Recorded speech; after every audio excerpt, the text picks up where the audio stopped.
selamat datang. Di sesi bimbingan khusus kali ini, kita akan bedah tuntas 3 pola tata bahasa yang paling penting dari Mina no Nihongo bab 34. Tujuannya, supaya komunikasi Anda dalam bahasa Jepang jadi jauh lebih presisi dan tentunya lebih natural. Nah, ini dia agenda belajar kita. Kita akan bahas satu persatu, langkah demi langkah, supaya kemampuan bahasa Jepang Anda bisa naik level. Yuk kita langsung mulai saja. Oke, tujuan kita di sesi ini jelas ya. Kita mau mengubah kebingungan seputar 3 pola tata bahasa ini menjadi kepercayaan diri. Ketiga pola ini sering banget dipakai loh, baik dalam percakapan sehari-hari maupun di situasi profesional. Anda pasti pernah kan merasa bingung, gimana ya caranya bilang, saya melakukan ini persis seperti contoh, atau saat mau menjelaskan urutan kejadian biar nggak salah paham? Nah, 3 pola yang akan kita pelajari ini adalah jawabannya. Baik, kita masuk ke pola yang pertama. Anggap saja ini alat andalan Anda setiap kali Anda perlu mengikuti sebuah contoh, instruksi, atau bahkan resep dengan sangat-sangat tepat. Coba kita lihat strukturnya. Sederhana kok. Pola ini bisa dipakai dengan kata kerja bentuk lampau atau yang biasa kita sebut bentuk ta, dan bisa juga dengan kata benda plus partikel no. Intinya adalah, tindakan yang kita lakukan itu mengikuti sebuah acuan yang sudah ada. Nah, ini contoh yang pas banget. Bayangkan Anda baru beli lemari dan harus merakitnya sendiri. Anda pasti akan melakukannya sesuai dengan buku petunjukan. Karena setsumesho atau buku petunjuk itu kata benda, kita pakainya notorini. Jelas sekali, tindakannya mengikuti standar yang ada. Biar lebih gampang nempel di kepala, bayangin aja Anda lagi masak pakai resep. Supaya hasilnya enak dan gak gagal, Anda harus ikuti setiap langkahnya dengan persis kan? Nah, torini ini fungsinya persis seperti itu, untuk menekankan presisi dan kepatuhan pada sebuah panduan. Oke, sekarang kita lanjut ke salah satu sumber kebingungan paling umum buat pembelajar bahasa Jepang, yaitu memilih antara 2 cara untuk bilang setelah. Kapan sih kita harus pakai yang satu, dan kapan harus pakai yang lain? Ini nih pertanyaan intinya. Kalau Anda sudah paham betul perbedaannya, kalimat Anda akan terdengar jauh lebih alami dan tepat sasaran. Yuk, kita pecahkan dilema ini bersama. Kunci perbedaannya ada di sini, di tabel ini.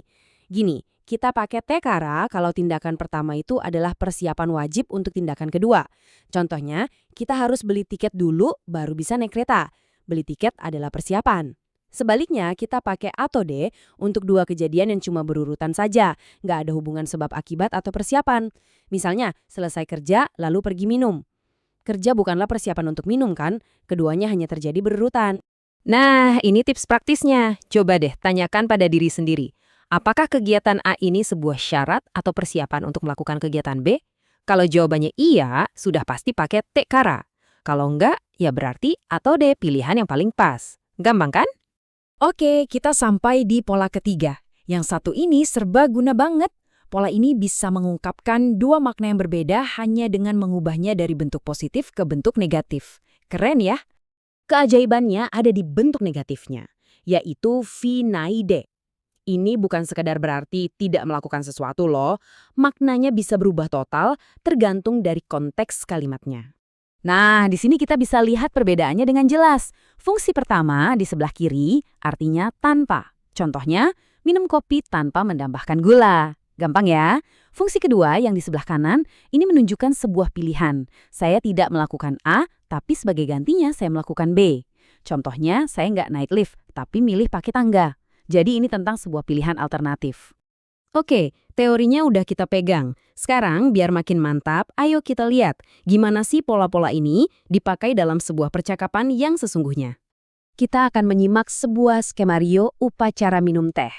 Coba Anda perhatikan baik-baik ya, bagaimana sang sensei menggunakan ketiga pola tata bahasa yang baru saja kita pelajari untuk memberi instruksi ke muridnya. Nah kan, langsung keluar torini. Di sini, sensei baru saja mencontohkan sebuah gerakan, lalu dia minta Clara untuk menirunya persis seperti yang baru saja ia lakukan. Acuannya adalah watashi ga yatta, apa yang telah saya lakukan, penggunaan yang sangat tepat. Selanjutnya, coba perhatikan, sensei menggunakan shiru atode. Kenapa ya bukan shiru tekara? Jawabannya, karena makan kue itu bukan persiapan wajib untuk minum teh. Keduanya adalah dua aktivitas terpisah yang nikmat jika dilakukan berurutan. Jadi, urutannya disarankan untuk pengalaman rasa yang lebih maksimal, bukan sebagai sebuah syarat. Baik, sudah cukup lengkap pembahasan kita.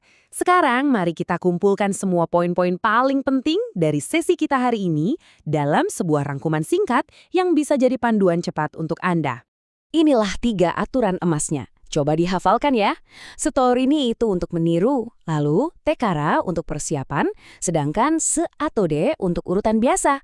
Terakhir, se naide bisa berarti tanpa atau sebagai gantinya.